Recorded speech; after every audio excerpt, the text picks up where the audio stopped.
Bitlis 7000 tarihine terk edilmiş bir türbelerden tamamen dedi bakımsızlıktan terk edilmiş, şehit kalınan, alınan toprağa karanlıkta kalmış Bitlis, sahipsiz bir il kalmış. Kimse sahip çıkmıyor. Ne kültür müdürümüz, ne sayın valimiz, hiç kimse sahip çıkmıyor. Kurum amirlerimiz kendisi bartaraf etmiş, vahim içerisindedir. Kimse ilgilenmiyor.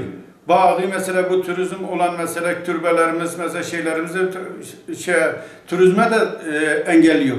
Mesela bakımlı olsaydı, daha bir güvenlik bir şey olsaydı, herkes gider ziyaret ederdi. O da devletin mesela bir bütçesine bir katkı sağlardı.